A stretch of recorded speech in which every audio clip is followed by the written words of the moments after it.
దేశంలో నెబుకద్నెజరు అనే రాజు ఉన్నాడంట. ఆయన ఒక బొమ్మను నిలబెట్టాడంట. ఆ దేశంలో ఉన్నటువంటి రాజు ఈ నెబుకద్నెజరు బబులోను దేశంలో ఒక బొమ్మను నిలబెట్టాడంట. బొమ్మను నిలబెట్టి ఆ దేశంలో ఉన్న ప్రజలతో చెప్పారంట. ఏమని చెప్పాడంటే, ఇదిగో మీరందరూ ఈ బొమ్మకు మొక్కాలి, ఈ బొమ్మకు మొక్కాలి, ఈ బొమ్మనే మనకు దేవుడు అని చెప్పి ఆ బబులోను దేశంలో ఉన్న ప్రజలందరికీ ఈ నెబుకద్నెజరు రాజు చెప్పాడంట. ఆ దేశంలో యూదులైనటువంటి వారు షడ్రక్, మేషక్, అబేద్నెగోలు ఉన్నారంట. ఈ ముగ్గురు వ్యక్తులు ఇశ్రాయేలు దేవుని నమ్ముకున్నవారు, దేవుడంటే విశ్వాసము కలిగిన వారు, దేవుడంటే భక్తి కలిగిన వారు, ఇశ్రాయేలు దేవుడు తప్ప ఇంకా ఏ దేవుడు లేడని దేవునిపై మక్కువ కలిగిన వారు, దేవుని నిజముగా సేవించేవారు, దేవుని నిజముగా ప్రేమించేవారు. వీరేమన్నారు? మేము రాజు దగ్గరికి వెళ్ళి అన్నారంట, రాజా మీ దేశములో మీ ప్రజలకు ఒక శాసనం ఇచ్చారు కదా, బొమ్మను మొక్కమని చెప్పారు కదా, మేమైతే ఆ బొమ్మకు మొక్కము, ఆ బొమ్మకు మేము మొక్కము, కానీ మేము ఇశ్రాయేలు దేవునికి తప్ప ఇంకా ఏ దేవునికి మేము మొక్కము, ఏ బొమ్మకి మేము మొక్కమని ఆ రాజుకు చెప్పగానే ఆ రాజుకు భయంకరమైన కోపం వచ్చింది. కోపం వచ్చి అన్నాడు, మండుచున్న అగ్ని గుండములో వీరిని వేయండి అని చెప్పాడు. మండుచున్న అగ్ని గుండములో వేయండి, వీరు నా శాసనమును వ్యర్థము చేశారు గనుక, నేను చెప్పిన మాట వినట్లేదు గనుక వీరిని అగ్ని గుండములో వేయండి. మామూలు అగ్ని గుండములో కాదు, 7 అంతలుగా అగ్నిని పెంచి వీరిని వేయండి అని ఆ రాజు చెప్పినట్లుగా మనం పరిశుద్ధ గ్రంథములో చూస్తూ ఉన్నాం. చూసి ఆ వ్యక్తులు ఆ బొమ్మకు మొక్కనందు వలన వాళ్ళని అగ్నిగుండములో వేశారు. అగ్నిగుండములో వేయగానే వీరు అగ్నిగుండములో పడిపోయారు. వీళ్ళని పడేసిన వారే చచ్చిపోయారు, కానీ పడిపోయిన వీరు మాత్రం చనిపోకుండా అగ్నిలోనికి దేవుడు దిగి వారిని కాపాడి వారికి అగ్ని వాసన కూడా రాకుండా, వాళ్ళ వస్త్రాలు కాలకుండా, వాళ్ళ తలకున్న ఒక్క బ్రెంటుక కూడా కాలకుండా వారిని సజీవముగా దేవుడు కాపాడాడంట. హల్లెలూయా, చెప్పాలి గట్టిగా హల్లెలూయా. దానియేలు గ్రంథము 3వ అధ్యాయం 16వ వచనాన్ని చదవండి. షడ్రకును మేషకును అబేద్నెగోను రాజుతో ఇలాగు చెప్పిరి, నెబుకద్నెజరు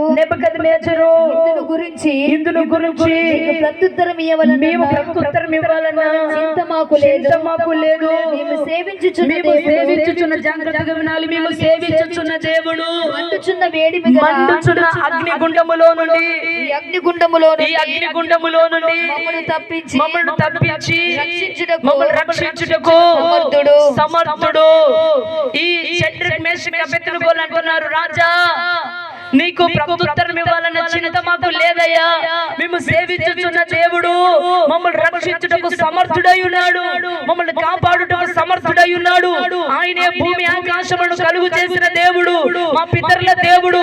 మా పితరులు ఐగుప్తు దేశంలో 430 సంవత్సరాలు బానిసలుగా ఉన్న వారి పట్ల దేవుడు ఎన్నో సూచక్రియలు, అద్భుతాలు, మహత్త కార్యాలు దేవుడు మా పితరుల పట్ల జరిగించి ఐగుప్తు దేశంలో నుండి మా పితరులని పాలు తేనెలు ప్రవహించు దేశానికి నడిపిస్తున్న కాలములో వారికి ఎర్ర సముద్రం ఎదురొచ్చింది.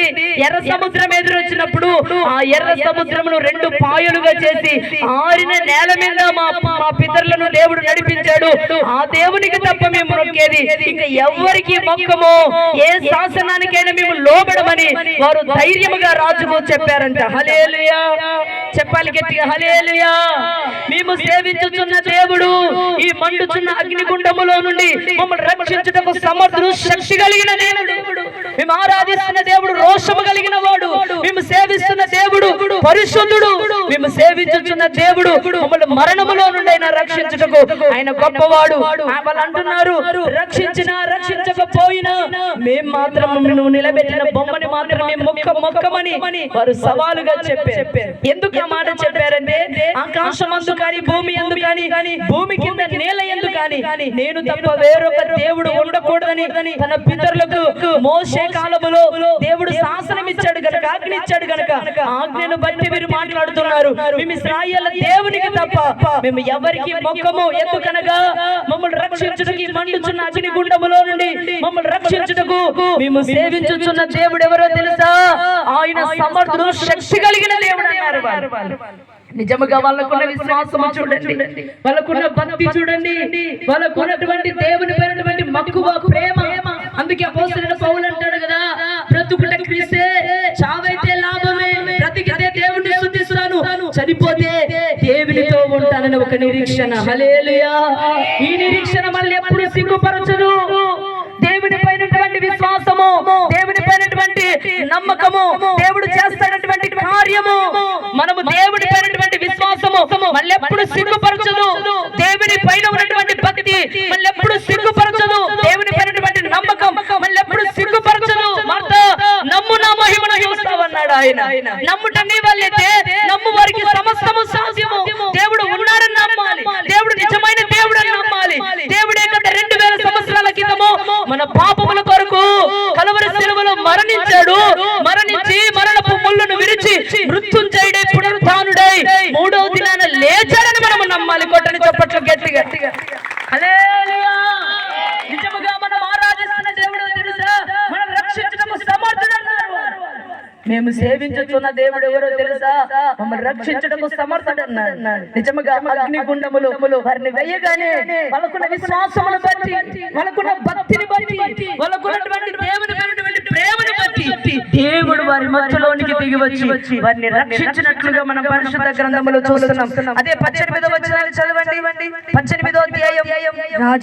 రాజా నీ దేవతలను నీవు పూజింపమనియు నీవు నిలువబెట్టించిన బంగారు ప్రతిమకు నమస్కరింపమనియు తెలుసుకొనుము.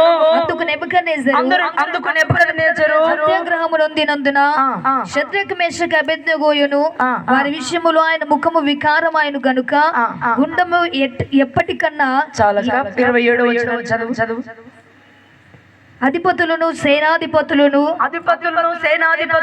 సంస్థానాధిపతులను రాజు యొక్క ప్రధాన మంత్రులను కూడి వచ్చి ఆ మనుషులను పరీక్షించి, ఆ మనుషులను అగ్నిలో నుండి తీసిన తర్వాత ఎంటికలు కాలేవా, వస్త్రాలు కాలాయా, మరి ఎక్కడైనా కాలాయా, చేతికి కాలేవా, మరి కాళ్ళకు కాలేవా, నెత్తికి కాలిందని పరీక్షిస్తున్నారట. ఎవరు? మంత్రులు, శతాధిపతులు అందరూ వాళ్ళని పరీక్షిస్తున్నారట. చదవండి. వారి శరీరములను అగ్ని ఏ హాని చేయకుండుటయు వారి తల వెంట్రుకలలో ఒకటైనను కాలిపోకుండా వారి వస్త్రములు చెడిపోకుండుటయు అగ్నివాసైనను వారి దేహములకు తగులకుండుటయు చూచిరి. హల్లెలూయా. అయితే ఈ చూచిన వారందరూ ఆశ్చర్యపడిపోయారంట. నిజముగా అగ్నిగుండములో వేసిన మనిషి ఎవరైనా బ్రతుకుతారా? బ్రతకరే. కానీ వాళ్ళకున్న విశ్వాసమును బట్టి, దేవుడు అంటే ప్రేమను బట్టి దేవుడు వారిని రక్షించినట్లుగా పరిశుద్ధ గ్రంథములో చూస్తున్నాం. అయితే 29వ వచనంలో రాజు ఏమంటున్నాడు? 29వ వచనం. కాగా నేను ఒక శాస్త్రము నియమించుచున్నాను, ఏదనగా ఈ విధముగా రక్షించుటకు సమర్థుడగు దేవుడు గాక. మరి ఏ దేవుడును లేడు. చప్పట్లు కొట్టండి గట్టిగా. ఈ విధముగా రక్షించుటకు ఏ దేవుడు లేడు. షడ్రక్ మేషక్ అబేద్నెగోలు దేవుడు తప్ప ఇంకా ఏ దేవుడు లేడు. ఈ విధముగా రక్షించుటకు ఇదిగో షడ్రక్ మేషక్ అబేద్నెగోలు యొక్క దేవుడు తప్ప ఇంకా ఏ దేవుడు లేడని చెప్పి కింద ఏమన్నాడు?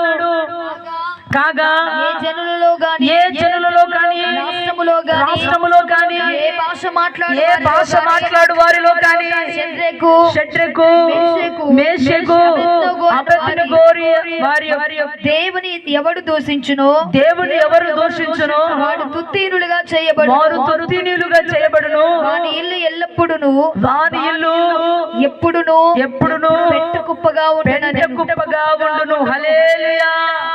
నిజముగా ఈ రాజు ఒప్పుకున్నాడు. ఏమన్నాడు? షడ్రక్ మేషక్ అబేద్నెగోలు యొక్క దేవుడే రక్షించు వాడై ఉన్నాడు, ఆయన తప్ప ఇంకా ఏ దేవుడు లేడని చెప్పారు. అందుకే ఏ రాష్ట్రంలో ఉన్న ప్రజలు కానీ, ఏ అక్కడ ఏ భాష మాట్లాడు వారు కానీ ఇశ్రాయేలు దేవుని షడ్రక్ మేషక్ అబేద్నెగోల యొక్క దేవుని దూషించకూడదు. దూషించేవారు ఎవరైనా సరే వారు తృప్తినీయులుగా మార్చబడతారని చెప్పాడు. హల్లెలూయా. అందుకే దేవుడి రాత్రి చెప్తూ ఉన్నాడు, ఈ ఇశ్రాయేలు దేవుడైనటువంటి భూమిని ఆకాశమును సృష్టించిన సృష్టికర్త అయినటువంటి దేవుడు నిజమైన దేవుడు. ఆయన గ్రామానికి దేవుడు కాదు, మండలానికి దేవుడు కాదు, తాలకకి దేవుడు కాదు, ఒక రాష్ట్రానికి దేవుడు కాదు, ఒక దేశానికి దేవుడు కాదు, ప్రపంచానికి దేవుడై ఉన్నాడు. మనం ఆరాధిస్తున్న దేవుడు. హల్లెలూయా. ప్రపంచానికే దేవుడై ఉన్నాడు. అందుకే అంటున్నాడు, ఏ రాష్ట్ర ప్రజలైనా సరే, ఏ భాష మాట్లాడేవారైనా సరే, ఇదిగో షడ్రక్ మేషక్ అబేద్నెగోల యొక్క దేవుని ఎవరు దూషించకూడదు. అలా దూషించారనుకో వారి తృప్తినీయులుగా చేయబడతారు. వారి ఇంటిని పెంట కుప్పగా మారుస్తామని ఆ యొక్క రాజు శాసనమును రాసినట్లుగా మనం పరిశుద్ధ గ్రంథములో చూస్తున్నాం. ఒక అన్యజనుడైనటువంటి ఒక రాజు దేవుడు ఉన్నాడని ఎందుకు తెలుసుకున్నాడంటే షడ్రక్ మేషక్ అబేద్నెగోల విశ్వాసమును బట్టి, భక్తిని బట్టి, దేవుడంటే ప్రేమ వారికి ఉంది కనుకనే వారు దేవుడు ఉన్నాడని నిరూపించారు. హల్లెలూయా. నిజముగా దేవుడు ఉన్నాడనడానికి మన విశ్వాసమే దేవుని అనేకులకు పరిచయం చేస్తుంది. నిజముగా దేవుడు ఉన్నాడని మనం విశ్వసించాలి. దేవుడు ఉన్నాడని విశ్వసించి మనము దేవుడు ఉన్నాడని భక్తి చేస్తూ, దేవా నా గ్రామ ప్రజలు మారాలయ్యా, నా భర్త మారాలయ్యా, నా పిల్లలు మారాలయ్యా అని రోజును ప్రార్థన చేసుకునగలిగినట్లయితే నీ విశ్వాసమును బట్టి నీ కుటుంబము, నీ గ్రామము, నీ పిల్లలు, నీ భర్త, నీ భార్య అందరూ రక్షించబడి ప్రభు రాకడకు సిద్ధపరచబడతారు. హల్లెలూయా. హల్లెలూయా. అందుకే దేవుడే నిజమైన దేవుడై ఉన్నాడు. ఇశ్రాయేలు దేవుడు నిజమైన దేవుడై ఉన్నాడని బైబిల్ చెబుతా ఉంది. యెషయా గ్రంథం 45వ అధ్యాయము 21వ వచనాన్ని చదువుకుందాము.